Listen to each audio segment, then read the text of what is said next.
எல்லாருக்கும் வணக்கம். எல்லோரும் எப்படி இருக்கீங்க? எல்லோரும் சூப்பராக இருப்பீங்கன்னு நினைக்கிறேன். இன்றைக்கி வந்து சண்டே விலாக் தான் பார்க்க போகிறோம். இன்றைக்கி வந்துட்டு காலையில் எந்திரிச்சோடனே வந்து ஃபஸ்ட்டு ட்ரை ஃப்ரூட்ஸ் ஊற வச்சுட்டேன். வீக்லி ஒன்ஸ் ஏதாவது கொஞ்சம் ஹெல்த்தியாக எடுத்துக்கலான்னு சொல்லிட்டு. அதுக்கப்புறம் வீடு ஃபுல்லாக க்ளீன் பண்ணிவிட்டு ஒரு 9:30 பக்கம் வந்துட்டு நான் முட்டை தோசை வந்து ஊற்றி எடுத்துக்கிட்டேன். எனக்கு ஒன்று, கணேஷ்க்கு ஒன்று, 2 பேருக்கும் ஆளுக்கு ஒன்று ஊற்றிட்டேன். டீயும் வந்து எனக்கு மட்டும் எடுத்துக்கிட்டு அப்படியே வந்துட்டு சாப்பிட்டு முடிச்சிட்டோம். சாப்பிட்டுட்டு வந்து இன்றைக்கி சந்தைக்கு வந்து கிளம்பிட்டேன். தை மாதம் வரப்போகுதுனாலே காய்கறி எல்லாமே சூப்பராக இருக்கும். நல்ல வெயில் காலம் சம்மர் சீசனில் வந்து காய்கறி ஃப்ரெஷ்ஷாகவும் இருக்கும், நல்ல விலையும் கம்மியாக இருக்கும். இந்த வாட்டியும் சந்தையில் எல்லாமே வந்துட்டு நல்லா பிஞ்சு காயாக ஃப்ரெஷ்ஷாக இருந்தது. ஸோ எல்லா காய்கறியிலுமே வந்துட்டு கொஞ்சம் கொஞ்சம் வாங்கிட்டு வந்திருக்கேன். ஸோ பொங்கல் ஸ்பெஷலாக வந்து பார்த்திங்கன்னா வெள்ளை பூசணிக்காய், சிகப்பு பூசணிக்காய் அதெல்லாம் வாங்கிட்டு வந்திருந்தேன். இந்த வாட்டியும் பழம் வந்துட்டு சக்கப்பழம் கிடச்சிது, அதையும் வாங்கிட்டு வந்துட்டேன். கத்திரிக்காயிலேருந்து எல்லாமே வந்து செம்ம ஃப்ரெஷ்ஷாக பிஞ்சு காயாக இருந்தது. பேபி கேரட்ஸு, பேபி பீட்ரூட்ஸு எல்லாமே இருந்துச்சு. எல்லாத்தையும் வாங்கிட்டு வந்து வச்சுட்டேன்.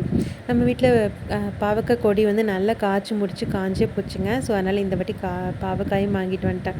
எல்லாத்தையுமே கையோடு வந்து எடுத்து வச்சுருவேன்.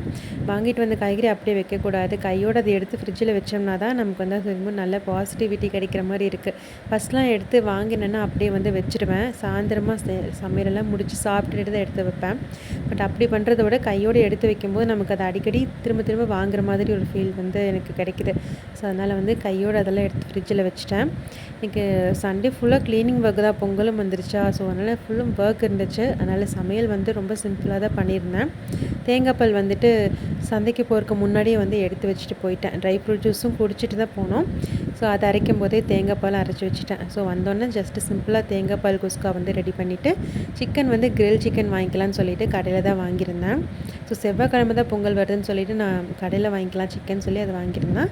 ஸோ அது அப்புறம் முட்டை வந்து பாயில் பண்ணி ஜஸ்ட்டு பெப்பர் போட்டு ஃப்ரை பண்ணது எல்லாத்தையும் வச்சு நல்லா திருப்தியாக வந்து லஞ்ச் வந்து சாப்பிட்டாச்சு. சாப்பிட்டு முடிச்சுட்டு ஒரு 1 hour பக்கம் ரெஸ்ட் எடுத்துகிட்டு அதுக்கப்புறம் சாணம் வாங்கியிருந்தேன். அது எல்லாத்தையும் போட்டு வாசலெல்லாம் மொழிக விட்டுட்டேன். அதுக்கப்புறம் போய் குளிச்சுட்டு வந்துட்டு ஃப்ரெஷ் ஆகிட்டு ஒரு 6:30க்கு மேலே எந்த ஒர்க்கும் பண்ணலை. பேசாமல் உட்காந்து சன் டிவியில் கோட் படம் பார்த்துட்டு இருந்தேன். ஸோ அவ்வளோ தான். அன்றைக்கி சண்டே வந்து நிறைய வேலை இருந்தாலும் அப்படியே கொஞ்சம் ஜாலியாகவும் இருந்துச்சு. இந்த வீடியோ உங்களுக்கு பிடிச்சிருக்குன்னு நினைக்கிறேன். பிடிச்சிருந்தா லைக் பண்ணி ஷேர் பண்ணி சேனல் சப்ஸ்கிரைப் பண்ணிக்கோங்க. பாய்.